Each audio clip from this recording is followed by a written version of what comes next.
Hey guys, welcome to another Trade Genius podcast. Bob and Phil here. As always, guys, we have a double whammy coming at us. So we're going to talk about exactly what that is, how it's going to affect us, and what you can potentially do about it. You don't want to miss this video. Let's dive in.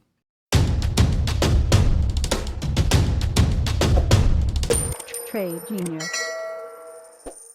Hey guys, I'm gonna tell you something that we do that really will change the way in which you look at trading and also absolutely help you increase your profitability and how much money you make. It's the Trade Genius newsletter.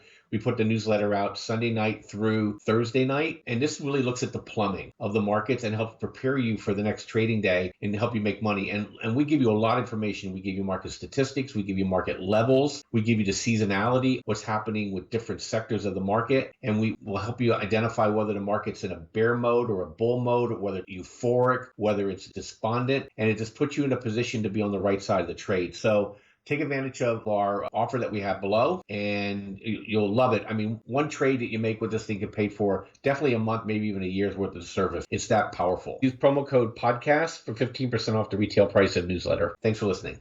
So Bob, tell us about this double whammy that's in front of us. Yeah, Phil, this actually blew me away because I wasn't really thinking in these terms. But, the CPI report came out today and somebody put a chart up there showing the last 3 years. They're saying, we went from 3.7% inflation to 8.3% inflation. Now we're at 3.7% inflation. And they're saying, well, that sounds like it's a good thing. But the problem is it's a 17% increase in the cost of living in 3 years. So I went back and I found the chart from Fred, which is, if anybody's interested, the St. Louis Fed has data on just about anything economic, and you can find anything you want. And so there's a chart that I found here on Twitter. Then I went into Fred and got my own chart that showed basically the purchasing power, Phil, of customers from basically 2000 and 2023. And Wow. Essentially, your purchasing power was cut in half. Crazy. Which is absolutely insane. Yeah. So I said, okay, I understand the argument. Your purchasing power cut in half. So ergo, if wages doubled, it's really a wash, right? Mm-hmm. So we put up the second chart is that wages are only up 1/3 of that. Not good. No, and I think what's been keeping things from really going off the rails is that they drove the interest rates all down to nothing, so people were basically financing what they've been missing. Right. And that's over now. Right. And in my view, Phil, that's now why we're seeing basically all of this angst and starting to see things starting to blow up. And this is simple math, everybody. You can't maintain a lifestyle if the cost of things that you want to buy are increasingly going out of reach. I call it inflationary depression. Some people call it stagflation. I call it inflationary depression because we're going to get a big old dollop of unemployment and underemployment going forward because of the technology that's involved here. Stagflation was when I was a kid, people had jobs, and the economy was in a malaise, but we never worried about not getting work. Now, there are people, I know in their 50s that will never work again, but they have no money, no assets. And I just can't even imagine the mental anguish that's going to put on people as this thing really starts to accelerate. And the other thing I worry about too, Phil, is just the green envy that's going to come from the people that actually have things versus more and more people that don't have things. And I think it's going to leave our urban core where we're seeing rampant, shoplifting, theft. We even actually had a kidnapping. Do you know that? Somebody actually kidnapped somebody and forced them to give them money before they would release them. Okay, so I think things are going to spread from the urban cores, and it's going to spread throughout the country. And I just think that we've created a mess that I don't think we can get out of here short term, Phil. Yeah, and then you can't help but think about basically the cycle or the trap now of that spiral into third world country status, right? Because that's the problem with third world countries, right? You get these things like kidnapping and rampant crime, where the poor population is running into the richer segments of the country, ransacking and leaving really quick, and then there's always a heavy police presence in these countries like that. I won't name countries by name, but you guys can figure it out. And I think we're heading for that, unfortunately. And it always comes down to wealth inequality. And the Fed's always saying, well, our mandate is price stability and employment stability. stability. I really think they should add wealth inequality stability, or, you know, anti-wealth inequality to their mandate, because, you know, that's one sure way to have your overall lifestyle, your overall quality of life in a country go down the tubes, is just make sure that that's nice and wide. And like you said, you're going to get people that are going to get that green envy. And, you know, on a certain level, you kind of can be sympathetic with that. Now, I don't condone, you know, any kind of criminality, but you can see how the general public in the lower end of the segment of that wealth spectrum is going to find easy justification to do these things, because for them, it's just going to be about survival.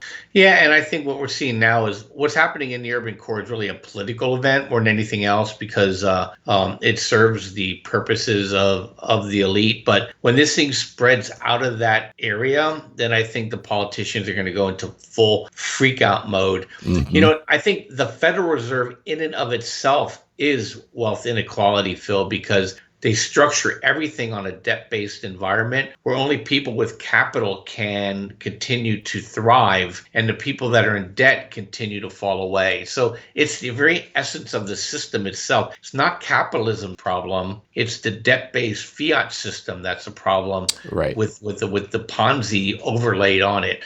But I bring this up because people think that, you know, if they get CPI under control, it's still more than what people are making. And with what's happening now with AI, you know, machine learning, the conversational chats, you know, I mean, CRM's coming out with a conversational bot. You know, you're going to get to the point you don't know you're talking to a bot. That's okay? right. And it's just going to wipe out, you know, tens of millions of more jobs. And so it's not like they can lower interest rates, going to fix the problem. They're creating structural issues here, Phil, like what you said. We always had a permanent underclass, but once it reaches a certain level, then we break down into third world status. And I think they want that in a sense. You know, I think the word hate us, but hate means that they actually care about us in some sense because they're paying attention to us.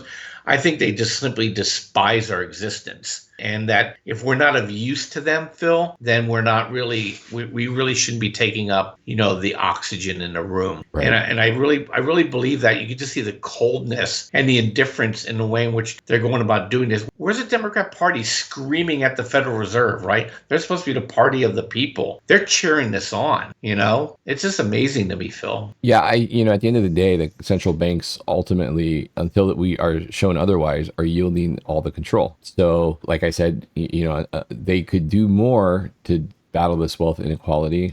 We're just not seeing it, and I don't think we're going to see it. So, you know, that Andrew Jackson was the last guy to get rid of the central banks in the country, and I don't think we're going to see another Andrew Jackson again, unfortunately, anytime soon. And that's the thing too. People will go into these positions of power, lawmaking, that are idealistic, but you know, they get into the fold, they get that tap on the shoulder, and it's like, here you can have the wide and comfy road to riches, or you can, you know, be stubborn and take the narrow and windy road and fight the establishment, and you're not going to have a fun time. And so I think that's just why we see such a lack of progress. When you think, man, why not get rid of the central bank? They don't do anything. They cause inflation, have the Treasury run the monetary fiscal policy of the country, and that's exactly why. So you just have to kind of just defend your area, right? Our households are like individual little nations, and you have to do what's best for that. And of course, you know, take care of your fellow neighbor and stuff like that. But you know, you have to kind of defend yourself, knowing that you're fighting this larger tide of, you know, this elitism that's out there that's really does not have most of our best interests in mind. No, I agree. Yeah, you can't boil the ocean. And I agree with your assessment on that too, Phil. So anyway, Phil, that's all I have today. I just wanted to point that out because it just struck me. Oh, by the way, CPI report came in a little bit hot. It's going to come in hot through January. So it's going to be really interesting to see how the Fed reacts to it over the next 3 months. Yeah, that did. I mean, it was in line. I think the headline was a little hotter. So it's not like it's just dying and falling off. I think, and the market reaction today was a little interesting because it initially dumped, then it came back up. It was holding up during the day, and then it kind of fell off toward the end of the day. We have PPI tomorrow, which I don't think is much of a market mover as CPI and the FOMC rate decisions are. So we're at a little peculiar spot here for you guys that are following along on the technical analysis. Under the 50-day moving average on the SPX, I don't think is a good look for a bull market. And so if we're going to get back over that, then we want to see a push back over that into the weekly close. If we don't get a good weekly close, if we're under the weekly 9 EMA, which is a big moving average we look at, I think you have to start looking at going now into the seasonality of the back half of September, which is not kind for equities. It's okay for energy stuff, natural gas and things like that, but not for equities. So something to keep an eye on as we march through OPEX, which is on Friday. Typically Thursday and Friday of OPEX, while not always the case, statistically tend to be weak. So we need to keep an eye on that. And yeah, see how the back half of the month progresses from there, but it's not looking great for the bulls. If we get back over that 50-day moving average on the S&P 500, that opens up a lot of doors higher. So that's the key going forward as we progress into October. And then for me, October, I'm not looking for a green month at all. I think with the debt issuance that Yellen's going to be forced to do, I think that's going to suck a lot of liquidity out of the system. And we're going to finally see that net liquidity fair value start to come down to, out of the nosebleeds. And that's strictly has been Yellen's doing. So that's kind of where we're at as of today after the CPI report. Great. Hey guys, hit like, hit subscribe, hit the notification button. Come check us out. It's going to be a wild ride, and hopefully we can help guide you through it. All right, guys, take care. We'll see you later. Bye-bye.